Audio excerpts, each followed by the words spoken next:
Когда говорят об уйгурах, большинство думает про Восточный Туркестан, Синьцзян, про Урумчи, Кашгар, Кульджа, Хатан и Турфан. Но уйгурские государства и цивилизация простирались намного шире и дальше. На территории современной провинции ГАНЬСУ почти 200 лет существовало ганьчжоуское уйгурское государство, самостоятельное, богатое и влиятельное. Здесь же находится и настоящий бриллиант нашей древней культуры – Дуньхуан, духовный центр и ворота уйгурского буддийского мира. Поэтому в этом ролике мы расскажем о ГАНьСу, не как о китайской провинции, а как о земле, где было уйгурское государство, где жили и правили наши предки, уйгуры ГАНьЧЖОУ.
Для китайцев ГАНьСу – это очень далекая западная провинция, а для уйгуров – это земля уйгурского каганата, где правящий уйгурский род Яглакан основал новый каганат, просуществовавший почти 200 лет. Это была просвещенная буддийская страна со знаменитыми уйгурскими гротами Будды в Дуньхуане. Провинция ГАНьСу, столица, Ланчжоу, население – около 25 миллионов. Граничит с уйгурским автономией, с автономным районами внутренняя Монголия, Нинсахуэй, провинциями Шэньси, Сычуань, Цинхай и государство Монголия. Площадь – около 430 тысяч квадратных километров, самая вытянутая провинция Китая. Протяженность с востока на запад – около 1600 километров, как от Пекина до Чэнду или от Шанхая до Чунцина. Между Синьцзяном и Сычуанью Шэньси находится только ГАНьСу, поэтому говорят, это не Синьцзян очень далек, просто ГАНьСу слишком длинный. Именно из-за огромной протяженности здесь сходятся 3 из 4 великих Нагорий Китая. Нагорье внутренней Монголии, лесовое плато и Цинхай-Тибетское Нагорье. Рельеф в ГАНьСу невероятно разнообразен. Здесь есть заснеженные горы, степи, пустыня, леса, озера и другие природные пейзажи. Ее можно разделить на горный район Лунан, Нагорье Ганнан, лесовое плато, коридор Хэси, горный хребет Целеншан и территории к северу от Хэси. В ГАНьСу есть почти все формы рельефа Китая, кроме моря. Провинция признана одним из лучших туристических направлений. Погрузимся в ее пейзажи и вблизи ощутим красоту ГАНьСУ. Сначала отправимся на самый юг ГАНьСУ, в Лунан. Это место слияния провинций Сычуань, ГАНьСУ и Шэньси. Здесь озеро Винсентинтянчи. Его вода прозрачная и чиста, отражает синее небо и белые облака, словно прекрасная картина гор и рек. ГУАНЬЖОУ, въезд Дуньхуан, густые леса, прозрачные озера, величественные водопады и причудливые горные пики. В глубинах хребта Цэнлин расположена гора Мэйцзишань, одиноко возвышающаяся среди многослойных горных хребтов. Один из 4 великих пещерных комплексов Китая, пещера Мэйцзишань, встроен в эту гору. Ганнан-Тибетский автономный округ находится между Цинхай-Тибетским и Лесовым плато. Это район питания рек Хуанхэ и Янцзы. Извилистая Хуанхэ делает 9 поворотов и 18 изгибов, петляет по бескрайней степи Цой. В округе Ганнан находится и волшебный Чжагана, окруженный горами, окутанный облаками и туманами. Отправимся в район Лесового плато. Его рельеф совершенно отличается от юга провинции. Столица Ланчжоу расположена в глубине Лесового плато. Это единственный административный центр провинции в стране, через который протекает Хуанхэ.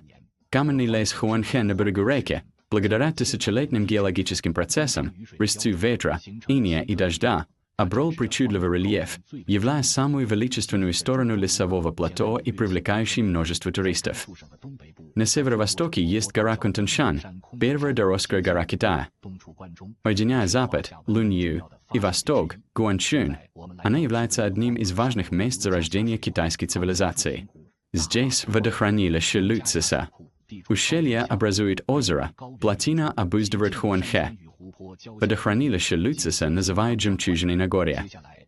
Далее начинается коридор Хэси с востока у перевала Ушаролен и на западе до заставы Юймингуань. Длина – около 1000 километров.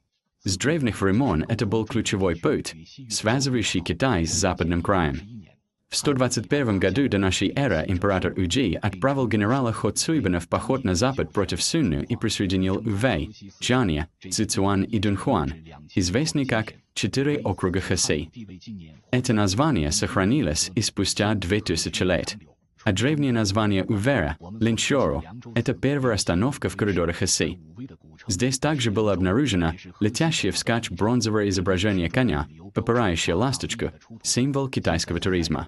Далее, маленький Южный Китай на северо-западе, Чжанья. Древнее название Чжанья – Гэнчжоу. Когда Хо Цуйбин разбил Сунну, в Чжанье был основан императорский конный завод – Шандан, старейший и крупнейший военный конезавод в мире.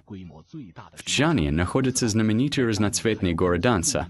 Их называют одним из 10 чудес географии в мире. Теперь мы прибываем в исторический город Цзюцюань. По легенде, после победы Хо Цуйбина над Сунну на западе, император Уйджи наградил воинов императорским вином. Хо Цуйбин вылил вино в источник, чтобы все воины могли набирать сама. Отсюда название Цзюцюань – источник вина. Древнее название Цзюцюаня – Сучжоу. Самый западный город коридора Хэси – Дуньхуан. Источник в виде полумесяца, уйгурские буддийские пещеры Магаа, а также застава древней Великой Стены Хан. Они стали символами Дуньхуана и провинции ГАНьСУ. В Хэси уже более 600 лет стоит застава Цзюйгуань и военная крепость вдоль стены, построенная во время завоеваний династии Мин и охраняющая китайские западные границы. На древней земле уйгурского каганата в ГАНьСУ еще так много нераскрытого уйгурского наследия, которое предстоит исследовать.